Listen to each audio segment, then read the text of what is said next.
Au nom du Père et du Fils et du Saint-Esprit. Amen. Heureux, bienheureux, qui écoute la parole de Dieu. Heureux, bienheureux,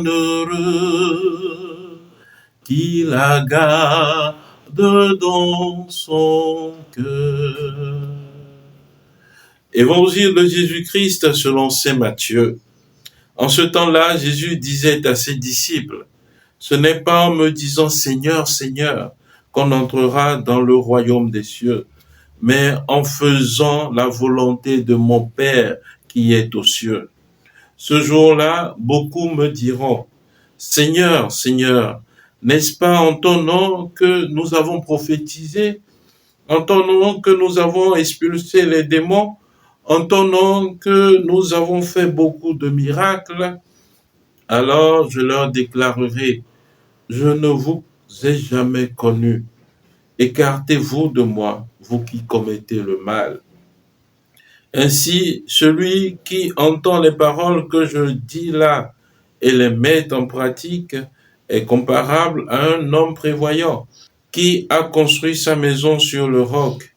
La pluie est tombée, les torrents ont dévalé, les vents ont soufflé, se sont abattus sur cette maison. La maison ne s'est pas écroulée, car elle était fondée sur le roc. Et celui qui entend de moi ces paroles sans les mettre en pratique est comparable à un homme insensé qui a construit sa maison sur le sable. La pluie est tombée, les torrents ont dévalé, les vents ont soufflé, ils sont venus battre cette maison. La maison s'est écroulée et son écroulement a été complet. Lorsque Jésus eut terminé ce discours, les foules restèrent frappées de son enseignement, car il les enseignait en homme qui a autorité et non pas comme leurs scribes. Acclamons la parole de Dieu. Louange à toi, Seigneur Jésus. Bien-aimé de Dieu, paix et joie à vous. L'évangile que nous méditons ce jour fait suite à celui d'hier, où Jésus nous aidait à discerner les vrais prophètes des faux prophètes. Et Jésus nous invitait à porter du fruit également, car c'est au fruit que nous portons qu'on reconnaîtra véritablement si nous sommes disciples du Seigneur ou pas. Alors aujourd'hui, Jésus renchérit immédiatement son propos en nous disant que ce n'est pas en disant Seigneur, Seigneur que nous entrerons dans le royaume des cieux, mais bien en faisant la volonté du Père. Et il nous dit que beaucoup auront à prophétiser, beaucoup auront à faire des miracles en son nom, des merveilles en son nom, mais ne pourront pas accéder au royaume de Dieu. C'est-à-dire que le nom de Jésus lui-même en soi est déjà puissant. On pourra faire des miracles en son nom, mais sans que notre être adhère véritablement à l'être de Jésus. Chers frères, chères sœurs, quelle est la volonté du Père? Ou mieux, comment faire la volonté du Père? Jésus nous le dit dans cet évangile. Il s'agit d'écouter la parole de Dieu et la mettre en pratique. Car il dit que celui qui entend les paroles que je dis là et les met en pratique est comparable à un homme prévoyant. Il a bâti sa maison sur le roc. Et jamais les torrents, les flots, les vents qui souffleront contre sa maison ne pourront ébranler cette maison. Mais celui qui entend ces paroles de Jésus et ne les met pas en pratique est insensé. Bien-aimé de Dieu, c'est en fait l'écoute de la parole de Dieu et la mise en pratique qui nous permettent d'accéder au royaume de Dieu et qui nous permettent de porter du fruit. Beaucoup d'entre nous entendons la parole de Dieu, mais est-ce que nous la mettons en pratique? Il est beau d'écouter des discours, d'écouter des interpellations par rapport à la parole de Dieu, mais est-ce que nous prenons sur nous de vouloir mettre cette parole en pratique? C'est par cette parole que nous porterons du fruit.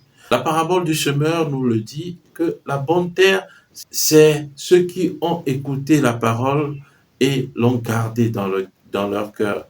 Et ils portent des fruits à raison de 30, 60 ou 100 pour un. Chers frères, chères sœurs, écoutez la parole de Dieu. Mettre en pratique la parole de Dieu et porter du fruit, c'est là ce que le Seigneur attend de nous en tant que chrétiens. Et tout cela, notre Maître Jésus lui-même l'a fait. Lui qui est la parole de Dieu, il s'est incarné. C'est ce que nous disons à la prière de l'Angélus. Et le Verbe s'est fait chair et il habitait parmi nous. Alors, toute parole de Dieu que nous écoutons doit s'incarner en nous, doit prendre chair, doit être mise en pratique dans nos vies. Voilà, pour que nous puissions porter du fruit à l'image de notre Maître. Que la Vierge Marie, Notre-Dame du Perpétuel Secours, que nous fêtons aujourd'hui, intercède pour chacun de nous. Elle qui a écouté la parole de Dieu, l'a gardée dans son cœur, elle qui a fait la volonté de Dieu, qu'elle soit notre modèle maintenant et toujours. Amen. Prions le Seigneur. Fais-nous vivre à tout moment, Seigneur, dans l'amour et le respect de ton saint nom.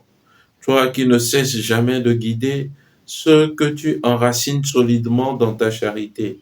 Par Jésus-Christ, ton Fils, notre Seigneur, qui vit et règne avec toi dans l'unité du Saint-Esprit, Dieu pour les siècles des siècles. Amen. Et que Dieu Tout-Puissant vous bénisse, le Père et le Fils et le Saint-Esprit. Amen. Excellente journée de prière et de travail. Rendez-vous ce soir à 21h30 GMT pour un moment de prière et d'adoration. Que Dieu vous bénisse, que sa bonté vous accompagne. Notre-Dame du Perpétuel Secours, secourez-nous. Amen.